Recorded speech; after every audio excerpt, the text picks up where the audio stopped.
Irmãos, nós adoramos a Deus cantando o hino, glória, glória, aleluia, glorificando o nome do Senhor Jesus Cristo. Vencendo, vem Jesus. Cantamos sobre o Cordeiro que morreu e ressuscitou. E ele, o Cordeiro, é digno de toda a adoração, de todo louvor. Declaramos dizendo sobre o seu nome é maravilhoso, conselheiro. Declaramos que ele é o nosso refúgio. E terminamos dizendo que porque ele vive, eu posso crer no amanhã. E quando, enfim, chegar a hora em que a morte enfrentarei, e quando, enfim, chegar a hora em que a morte enfrentarei, sem medo, então, terei vitória. E nós só podemos declarar isso por meio do que Jesus fez por nós. Não fosse tudo que ele viveu, passou, encarnou, morreu, sofreu e ressuscitou, não fosse tudo que ele fez por mim e por você, nós não teríamos condições de cantar esses louvores. E é em meio a toda essa tragicidade de tantas mortes que eu gostaria de hoje trazer uma palavra que está, e eu convido você a abrir a palavra de Deus na primeira epístola de Paulo aos Tessalonicenses. Primeira epístola de Paulo aos Tessalonicenses, no capítulo 4, os versículos de 13 a 18. Este é um dos textos, para mim, preferidos, no sentido de que, quando temos que levar alguma palavra em algumas cerimônias fúnebres, é um dos textos, para mim, preferidos em sepultamentos de pessoas que morreram crendo no Senhor Jesus Cristo, porque Paulo está falando à igreja de Tessalônica aqui. 1 Tessalonicenses 4, de 13 a 18. E eu chamo a sua mais profunda atenção e respeito àquilo que a palavra de Deus nos diz aqui. Porque é a palavra de Deus que foi escrita lá para a igreja de Tessalônica, no comecinho da segunda metade do primeiro século, lá pelos anos 50 depois de Cristo. Mas é palavra que parece que Paulo está hoje na prisão escrevendo para a igreja da Encruzilhada e para tantas igrejas espalhadas sobre a face da terra. 1 Tessalonicenses 4, de 13 a 18. Nos diz a palavra de Deus. O apóstolo Paulo, inspirado, escreve ele: Não queremos, porém, irmãos, que sejais ignorantes com respeito aos que dormem, para não vos entristecerdes como os demais, que não têm esperança. Pois se cremos que Jesus morreu e ressuscitou, assim também Deus, mediante Jesus, trará em sua companhia os que dormem. Ora, ainda vos declaramos por palavra do Senhor isto: nós, os vivos, os que ficarmos até a vinda do Senhor, de modo algum precederemos os que dormem. Porquanto o Senhor mesmo, dada a sua palavra de ordem, ouvida a voz do arcanjo e ressoada a trombeta de Deus, descerá dos céus, e os mortos em Cristo ressuscitarão primeiro. Depois nós, os vivos, os que ficarmos, seremos arrebatados juntamente com eles, entre nuvens, para o encontro do Senhor nos ares. E assim estaremos para sempre com o Senhor. Consolai-vos, pois, uns aos outros com estas palavras. Vamos orar ao Senhor, vamos curvar a nossa fronte. Pai amado, nós te louvamos, ó Deus, por tua palavra, pelo alento que ela traz aos nossos corações, pelo refrigério, pelo consolo, pela força, vigor, poder que ela traz para os nossos corações nesses dias de tanta turbulência, Senhor, de tantas mortes. Nós te bendizemos, ó Deus, porque o Senhor não nos deixou órfãos, não deixou a sua igreja órfã quando O Senhor foi assunto aos céus, o teu Filho amado, o nosso Senhor e Salvador Jesus Cristo. O teu Espírito Santo foi enviado. Teu Espírito que procede de ti mesmo, ó Pai, e do teu Filho, o Senhor da igreja. Ele habita em nós, em cada coração. Ele está em cada coração que foi entregue ao Senhor Jesus. Reconhece o seu senhorio, o reconhece como Senhor e Salvador. E te louvamos, ó Deus, por essa palavra tão especial para a igreja de Tessalônica e para os teus filhos, Pai, por todas as gerações, até a vinda do Senhor Jesus. Dá, ó Deus, que por tua graça nós possamos compreender, que o teu Espírito possa falar aos nossos corações. E cheios desta palavra, Senhor, nós possamos enfrentar esses dias maus, esses dias de pandemia, Senhor, que tem ceifado tantas vidas queridas, amadas do Senhor e da sua igreja. Consola-nos, revigora-nos, enche a tua igreja com o poder que vem do alto. Seja o nosso desejo a cada dia, Senhor, adorar e bendizer o teu nome. Nós te oramos e te agradecemos e clamamos por tudo isto, Pai, em nome do Senhor Jesus e para a glória dele, hoje e sempre. Amém, Senhor. Meus irmãos, Paulo fundou esta igreja de Tessalônica na sua segunda viagem missionária. Isso está lá em Atos, capítulo 17. Paulo passou um tempo lá com Silas, não estava mais com Barnabé. Barnabé tinha decidido seguir e levar consigo a João Marcos, o seu primo, e por essa desavença entre Paulo e Barnabé, Paulo então seguiu, escolheu Silas e então tratou de fazer a sua segunda viagem missionária. Nesta segunda viagem missionária, ele funda esta igreja em Tessalônica. Ele passou 3 sábados, como nos diz a palavra lá em Atos 17, passou 3 sábados na sinagoga pregando o evangelho aos judeus. Essa era a prática de Paulo. Sempre chegava numa cidade, procurava a sinagoga e já começava a falar aos judeus e também a gentios que pudessem concorrer, desejosos de aprender da palavra de Deus. Mas judeus invejosos, que não creram na mensagem do evangelho, que não creram em Jesus como Messias e Salvador, eles se ajuntaram a pessoas da cidade, a gente maldosa, a agitadores da cidade de Tessalônica, e eles foram até a casa de Jason e arrancaram Jason e seus parentes. Jason era parente de Paulo, como está lá em Romanos capítulo 16, versículo 1 e 21, e promoveram uma confusão na cidade de Tessalônica, a tal ponto de que eles foram levados até as autoridades da cidade, as autoridades romanas. Paulo, cidadão romano, sendo levado, além de judeu, sendo levado ali até as autoridades da cidade. E os judeus acusaram os cristãos de que os cristãos eles haviam transtornado o mundo. Esses que transtornaram o mundo chegaram até nós, até a nossa cidade de Tessalônica. Ainda acusaram mais, acusaram os cristãos de serem contra os decretos de César. Até porque os imperadores exigiam adoração e os cristãos estavam dizendo, não é para se curvar diante da imagem dos imperadores, não é para prestar culto ao imperador, não. E mais então, que aí chocava, porque os cristãos declaravam o que vou dizer com a maior tranquilidade e facilidade. Os cristãos foram acusados de que eles, os cristãos, afirmavam ser Jesus um outro rei. E os cristãos faziam isso.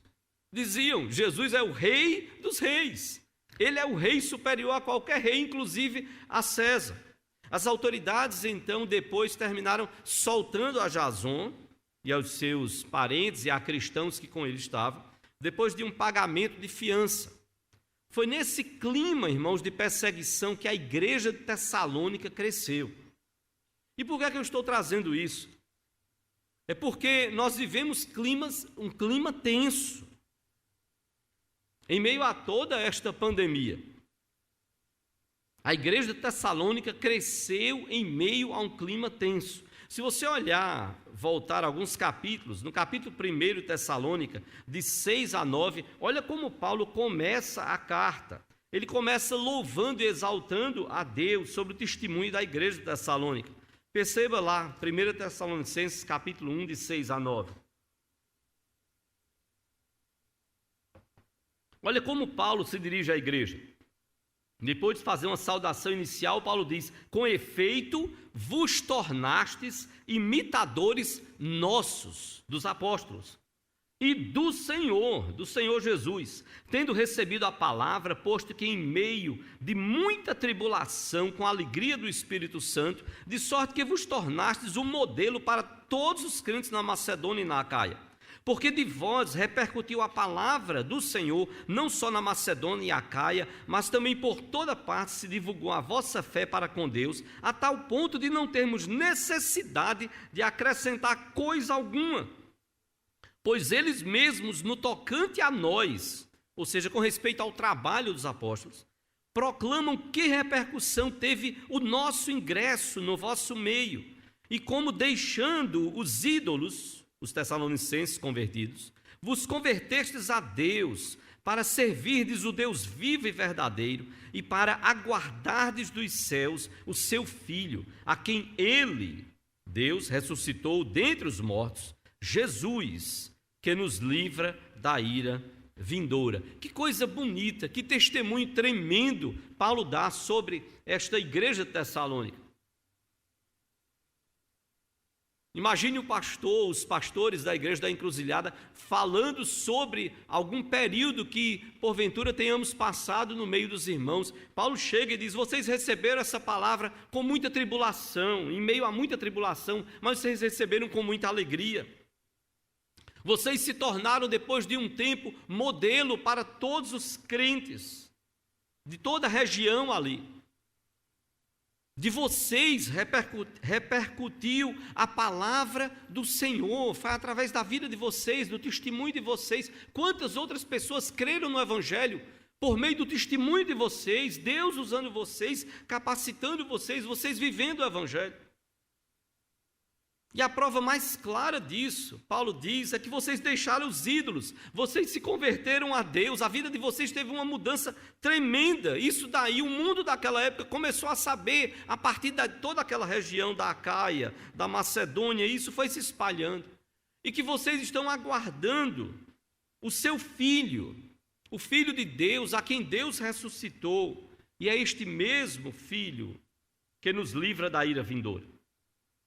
Esta epístola, irmãos, aos Tessalonicenses, ela é extremamente importante, não só porque ela foi uma das primeiras epístolas escritas, isso por volta do ano 51 depois de Cristo, logo no começo dos anos 50, mas porque esta epístola ela tem ensinamentos profundos, grandes, tremendos, sobre a segunda vinda do Senhor Jesus Cristo.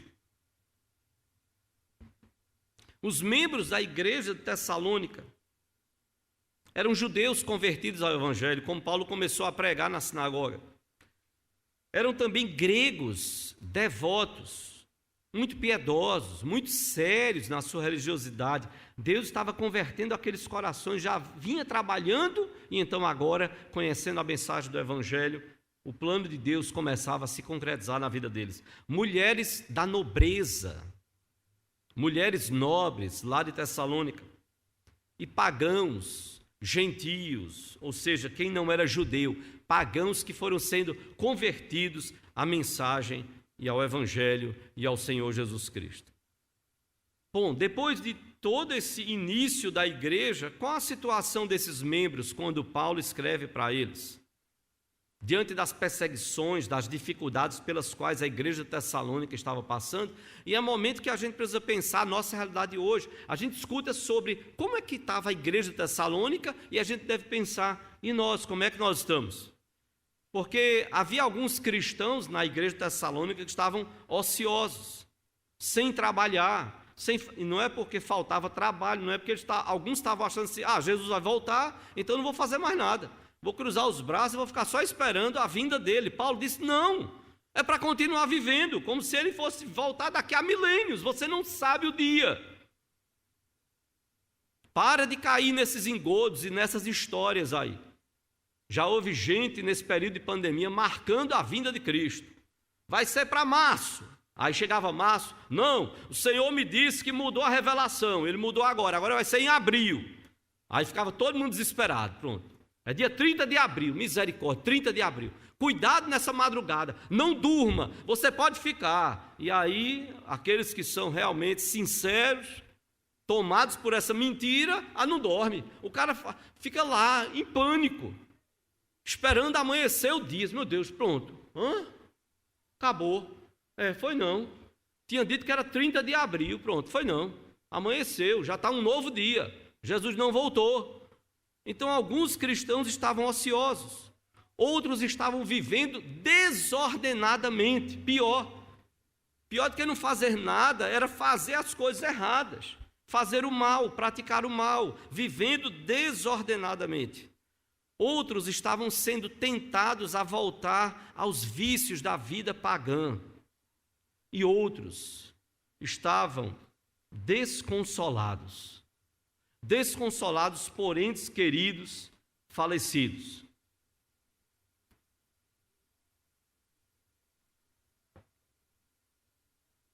Quantas pessoas encontramos assim?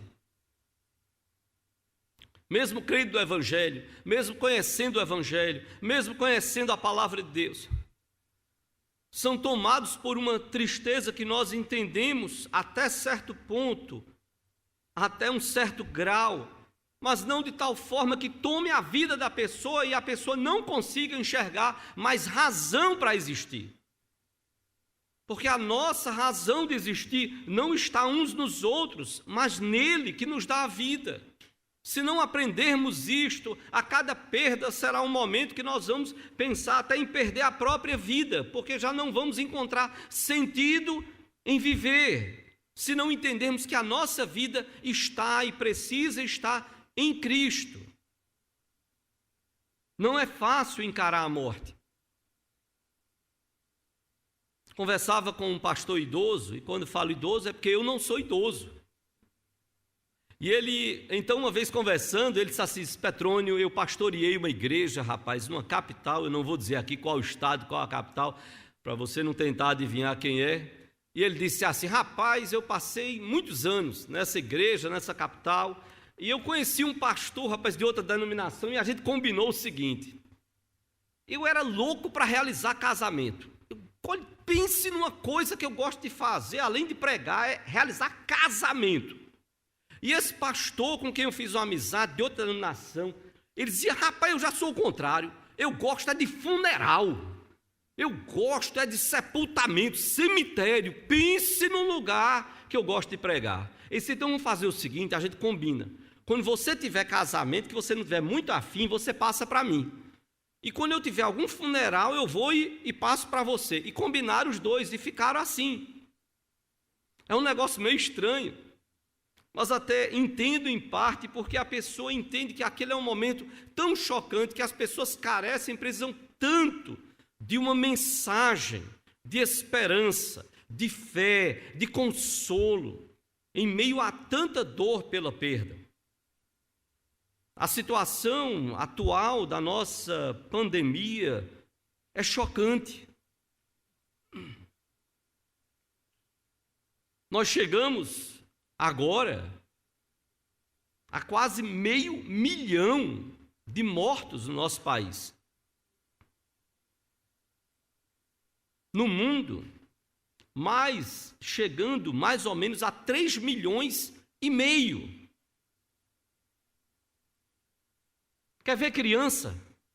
Criança fica brigando por bobagem. Quem é o culpado? Quem é o culpado? Quem foi? Quem foi? E a família lá, empolvorosa, os pais desesperados, e a criança fica um olhando para o outro. É você, foi você, foi você. Isso é meninice.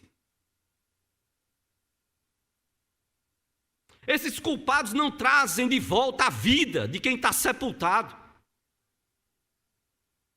E não se engane, cada um deles há de prestar contas a Deus. Quase 500 mil de mortos. Mais ou menos estamos chegando aí aos 450 mil mortos no Brasil. 3,5 milhões no mundo. Nós não podemos ver isso com naturalidade. Muito menos com indiferença. É assim mesmo.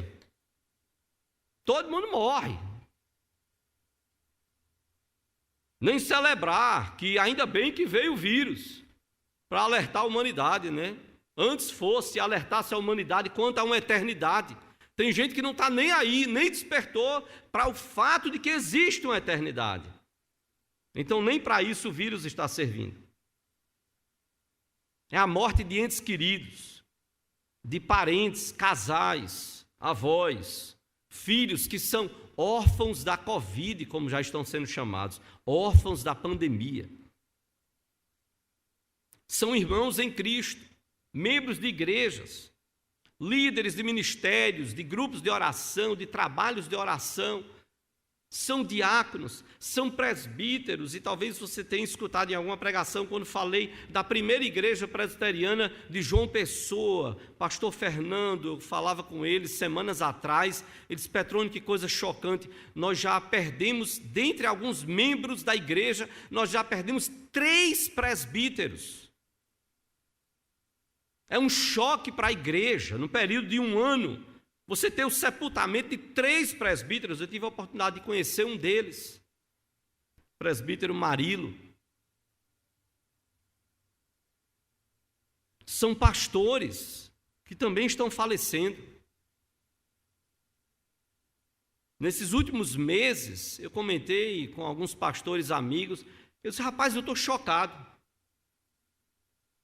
Eu não consigo ver isso com naturalidade, e muito menos com indiferença.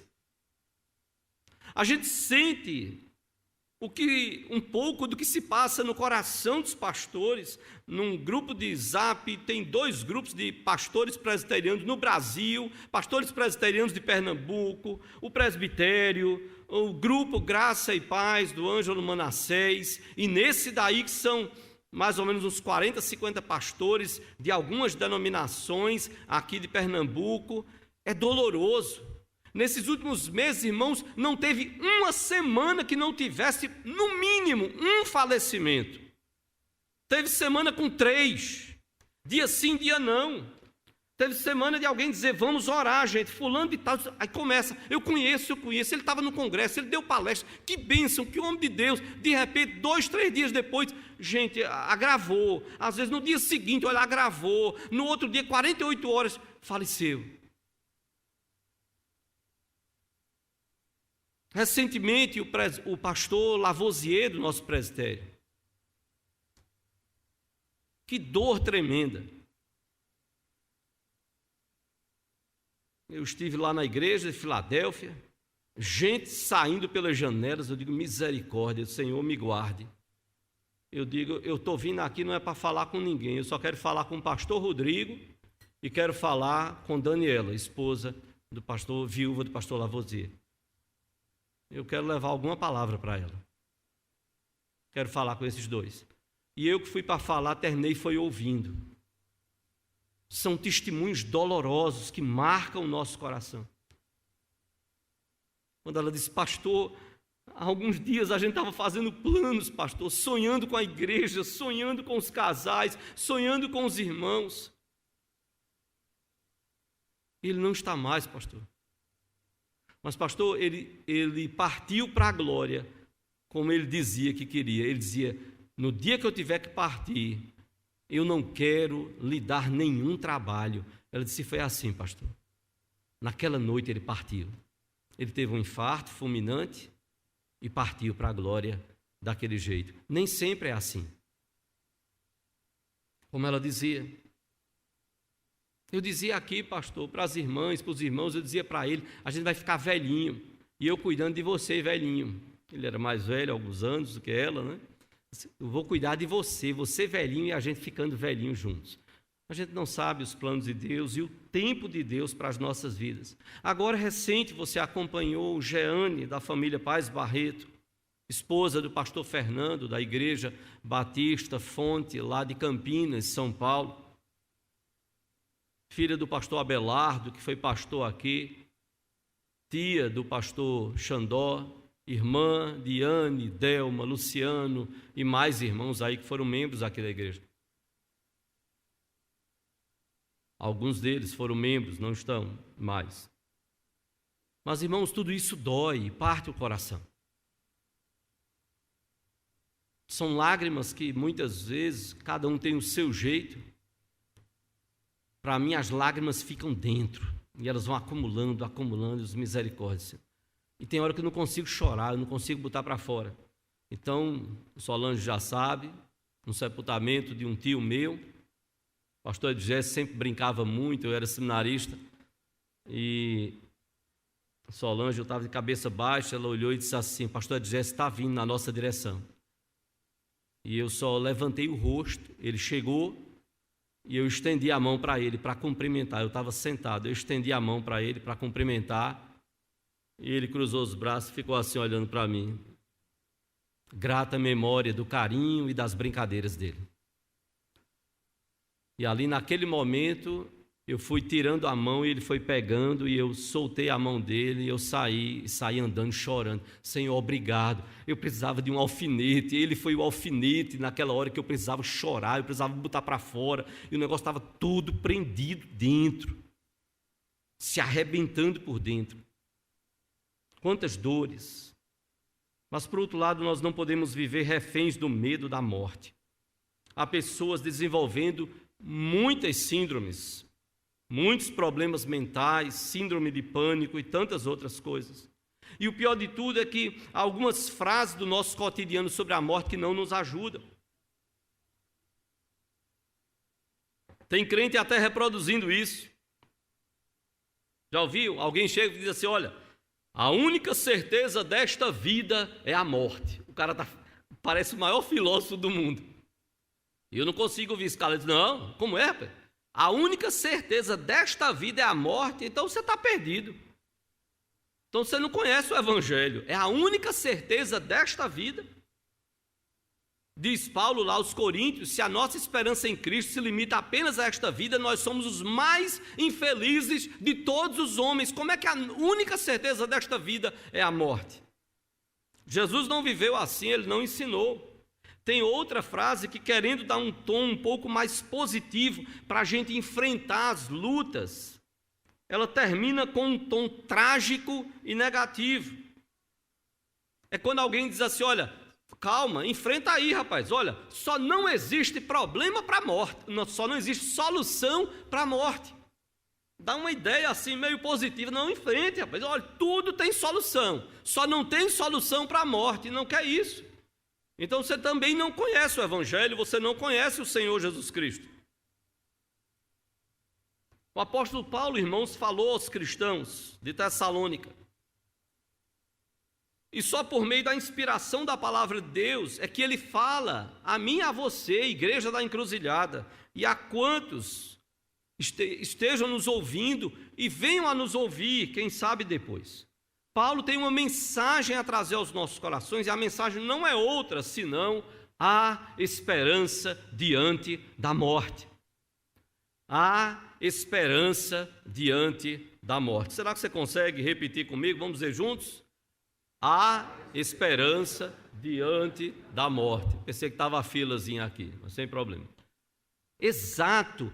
Paulo está dizendo isso. Em outras palavras, esse texto ele está dizendo: há esperança diante da morte. Eu quero que você saia daqui com isso no coração. Olha como Paulo diz no versículo 13, Paulo diz: não queremos, porém, irmãos, que sejais ignorantes, ou seja, desconhecedores com respeito aos que dormem. E Paulo tem um motivo, porque ele não quer que as pessoas sejam ignorantes com respeito àqueles que dormem, ou seja, àqueles que morreram. Paulo diz aqui: para não vos entristecerdes como os demais. Vou apontar para a galeria, apontar senão parece como os demais. Quem está na galeria está triste, está arrasado, não tem fé em Cristo. Como os demais, como os que estão no mundo, sem fé em Deus. Paulo não queria os cristãos ignorantes, para que eles não se entristecessem como os demais. E Paulo diz que não tem esperança. Paulo fala sobre estes pagãos, ou seja, quem não era judeu era chamado de pagão, de gentio. Ele diz lá em Efésios 2:12, sobre os efésios quando eles não eram cristãos. Paulo diz: naquele tempo vocês estavam sem Cristo, não tendo esperança e sem Deus no mundo. Olha que coisa forte Paulo diz aos Efésios 2:12. Naquele tempo estáveis sem Cristo. Vocês estavam sem Cristo, não tendo esperança, sem esperança. E vocês estavam vivendo sem Deus no mundo, apesar de vocês adorarem tantas divindades, inclusive a deusa Diana, que os efésios adoravam, e outras divindades. Ou seja, eles tinham várias divindades, mas eles não tinham o Deus verdadeiro. Eles não tinham o Deus Pai, Deus Filho e Deus Espírito Santo, até que tiveram os seus corações convertidos, até que foram entregues ao Senhor Jesus Cristo. Você pode até não querer morrer agora. É fato. Você pode não querer morrer agora. Pode ser que você tenha planos para o futuro. Você tenhamos planos, coisas que a gente sonha, que a gente planeja e que a gente precisa colocar debaixo da vontade de Deus. Pode ser que o seu sonho, o seu plano seja se formar, pode ser que o seu plano seja constituir família, pode ser que o seu plano seja ser avô, avó, como Solange tem sonhos. Eu já disse que eu não vou ser avô, eu vou ser titio. Pode ser que você tenha o sonho de ver seu time ser campeão do Mundial de Clubes. É um sonho. Sonhar, ninguém pode impedir você de sonhar. Se vai se concretizar, pode ser que não. Jesus volte, seu time jamais. Não vai nem ganhar uma Copa Brasil, que dirá ser campeão do Mundial de Clubes. Veja, o problema não é ter sonhos. E não está impedido. E Deus não está dizendo, você tem que amanhecer dizendo, eu quero morrer hoje. Não, porque nós não fomos feitos para a morte. Até mesmo o pagão, o ateu, ele morre e continua vivo. O seu espírito continua vivo. Agora, a qualidade de vida que ele vai ter na eternidade é que não pode ser considerada de vida. Por isso que a Bíblia chama de morte. É uma segunda morte. Você morre fisicamente, vai para a eternidade sem Cristo e passa agora pela segunda morte, porque é passar a eternidade sem Deus. Em extremo sofrimento que a linguagem humana não consegue captar. Isso não é vida. Mas se por um lado nós não somos obrigados a querer amanhecer, desejosos de morrer naquele dia, a cada dia que amanhecemos, nós precisamos crer que a morte também não é o fim. A morte não é o fim. E mais, não é só que não acaba aqui, é que é preciso pensar seriamente sobre a eternidade. Há esperança diante da morte. E Paulo aqui está falando para dois grupos. Paulo está se dirigindo aos cristãos. Esse não é um texto que Paulo está escrevendo, falando para os gentios, para quem não é crente no Senhor Jesus Cristo. Ele está se dirigindo à igreja. A igreja que estava desolada, desesperançosa. É para os cristãos que Paulo está escrevendo. E Paulo vai nos ensinar que há esperança diante da morte, em primeiro lugar, para os que morrem em Cristo. Há esperança diante da morte para os que morrem em Cristo. A preocupação dos Tessalonicenses, e que não deve ser muito diferente de muitos de nós nos nossos dias, a preocupação dos Tessalonicenses era com aqueles que dormiram, aqueles que morreram crendo no Senhor Jesus Cristo e que morreram e Jesus não voltou a tempo. Jesus não voltou quando eles ainda estavam vivos. E os Tessalonicenses ficavam, e agora? Eles morreram. Eles creram no Evangelho, eles participaram da ceia, eles adoravam a Deus domingo após domingo, semana após semana, eles estavam conosco e Jesus não voltou. O que será deles? E se Jesus voltar e eles ainda estiverem mortos, como é que fica? Eram dúvidas que passavam no coração dos Tessalonicenses. Paulo então usa 3 vezes a expressão dormir como um modo carinhoso de tratar a morte e menos traumático, até que ele chega no versículo 16 e então ele usa a expressão os mortos em Cristo. E veja como Paulo diz: não queremos, porém, irmãos, no versículo 13, que sejais ignorantes com respeito aos que dormem. É a primeira vez que Paulo usa, então, aqui neste texto, esta expressão. E Paulo então vai dizer no versículo 14: pois se cremos que Jesus morreu e ressuscitou, assim também Deus, mediante Jesus, trará em sua companhia os que dormem. Novamente ele repete de forma carinhosa a expressão. E Paulo não está duvidando da fé. Paulo não está dizendo aqui, olha, se cremos, pois se cremos que Jesus morreu e ressuscitou, ele não está dizendo, olha, se vocês creem, eu não sei se vocês creem. Não era dúvida. Paulo está, quando ele diz, pois se cremos, ele está dizendo, olha, uma vez que nós cremos, nós não cremos? Cremos sim. Paulo não tem dúvida que a igreja crê que Jesus morreu e ressuscitou. Então ele está dizendo no versículo 14, se pudéssemos mudar aqui a tradução, Paulo está com essa expressão dizendo, uma vez que cremos que Jesus morreu e ressuscitou, assim também Deus, mediante Jesus, trará em sua companhia os que dormem. Paulo está dizendo, olha, da mesma forma, acalmem os corações, porque Jesus não morreu e ficou lá na morte, no túmulo. Assim como nós cremos que Deus, pelo seu poder, Jesus morreu e Deus o ressuscitou lá do túmulo, da morte, assim também este mesmo Deus, em Cristo Jesus, na vinda de Jesus, Ele trará à existência aqueles que morreram em Cristo. Então tenham calma, acalmem os seus corações.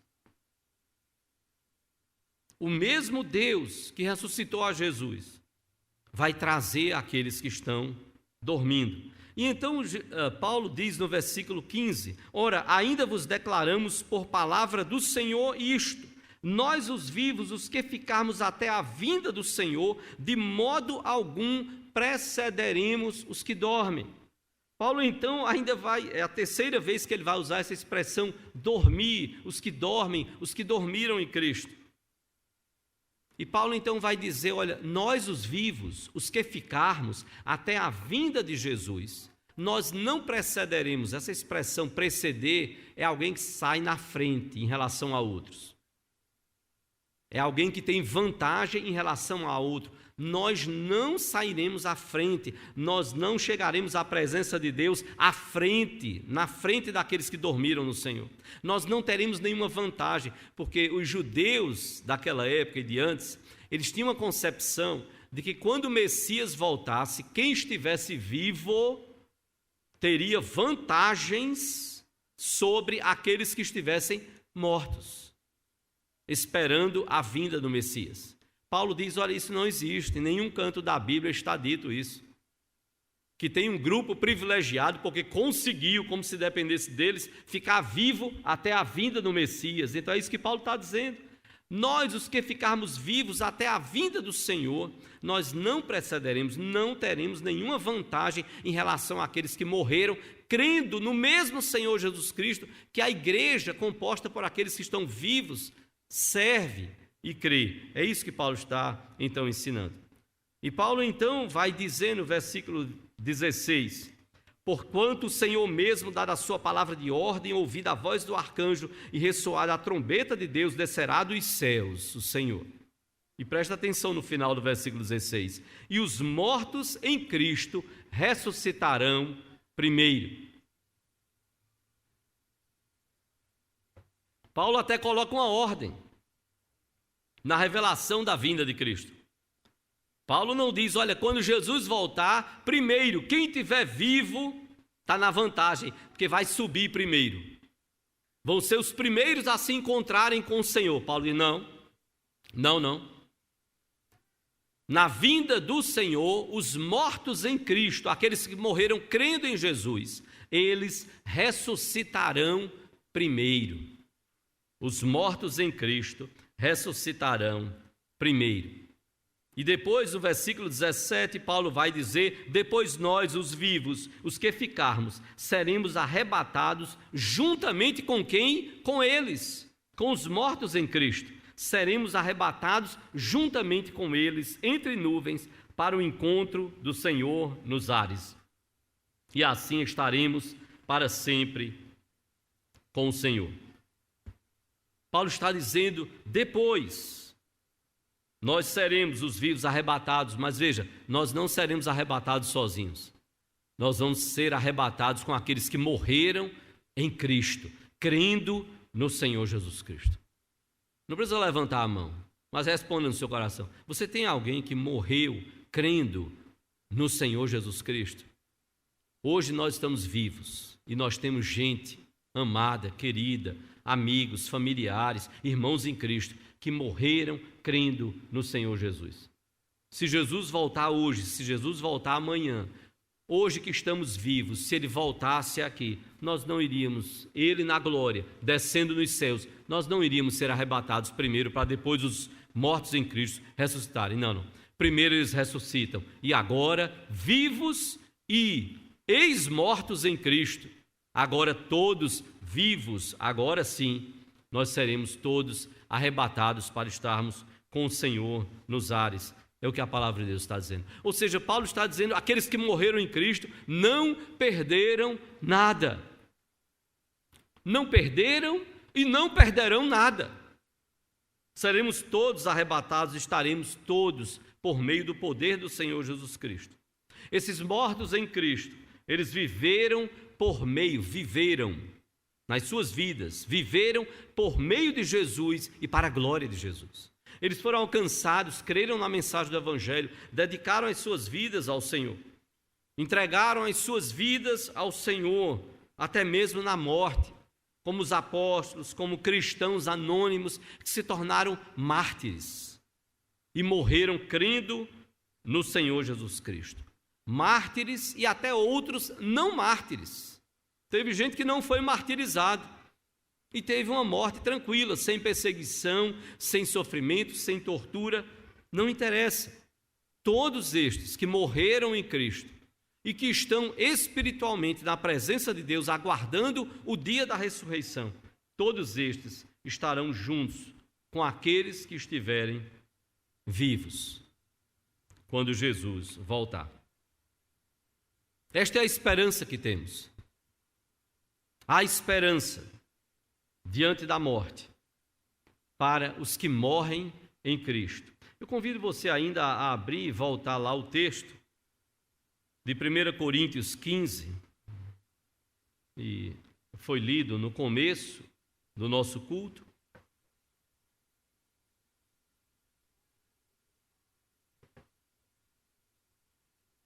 Primeira Coríntios 15,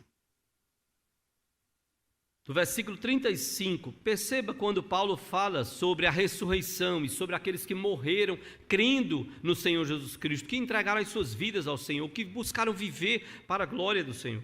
1 Coríntios 15, a partir do versículo 35, veja que beleza do que Paulo fala. Mas alguém dirá: como ressuscitam os mortos? Porque alguns coríntios nem criam na ressurreição dos mortos. Alguns judeus também não, os saduceus não criam. E Paulo diz: mas alguém dirá: como ressuscitam os mortos? Em que corpo vêm? Paulo chama essas pessoas de insensatos, ou seja, falta saber, falta sabedoria. Insensato, o que semeias não nasce se primeiro não morrer. E quando semeias, não semeias o corpo que há de ser, mas o simples grão, como de trigo ou de qualquer outra semente. Mas Deus lhe dá corpo, como lhe aprouve dar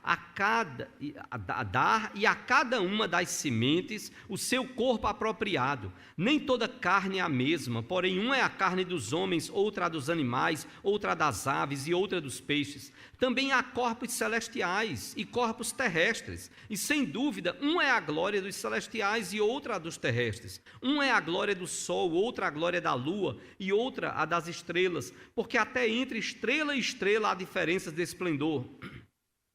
Pois assim também a ressurreição dos mortos. Semeia-se o corpo na corrupção, ressuscita na incorruptibilidade. Semeia-se em desonra, ressuscita em glória. Semeia-se em fraqueza, ressuscita em poder. Semeia-se corpo natural, nosso corpo humano, ressuscita o corpo espiritual, como de Jesus quando foi ressurreto e teve o seu corpo transformado. Se há corpo natural, há também corpo espiritual. Pois assim está escrito: o primeiro homem, Adão, foi feito alma vivente. O último Adão, ou seja, Jesus, porém, é espírito vivificante. Mas não é o primeiro, o espiritual, e sim o natural, Adão. Depois, Jesus, o espiritual. O primeiro homem formado da terra é terreno.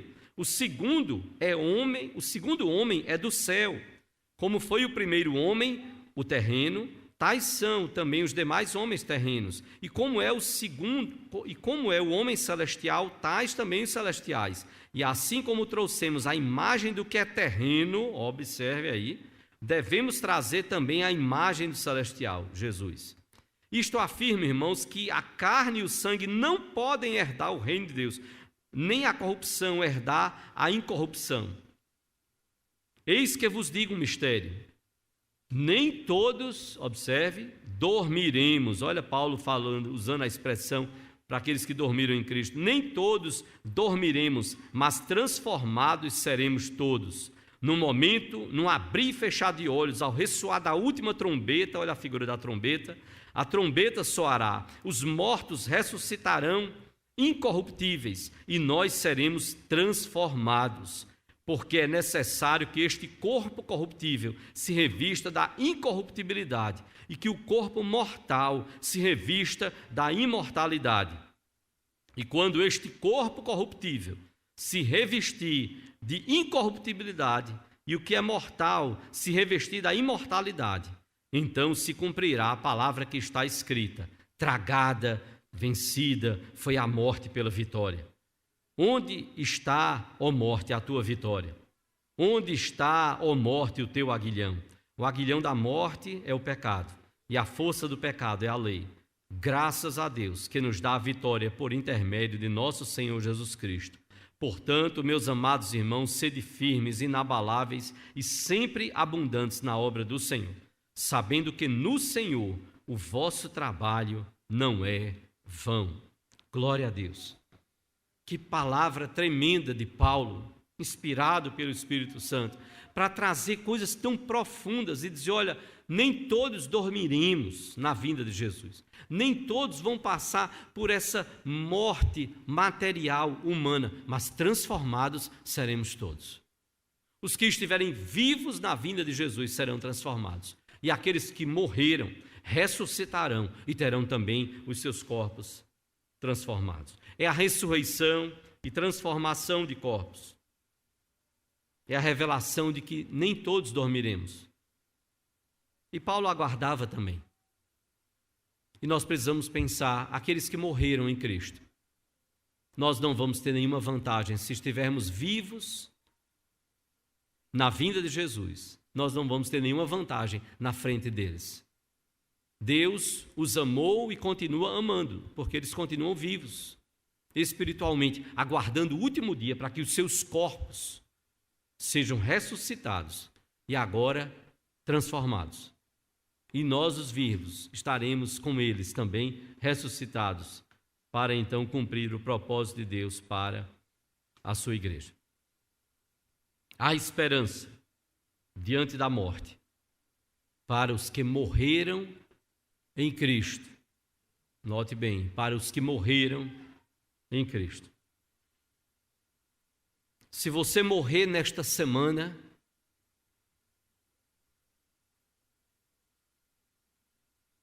já vi crentes dizendo assim: pastor, como o senhor é trágico. Digo, eu sou realista. Eu não sei se eu termino o dia,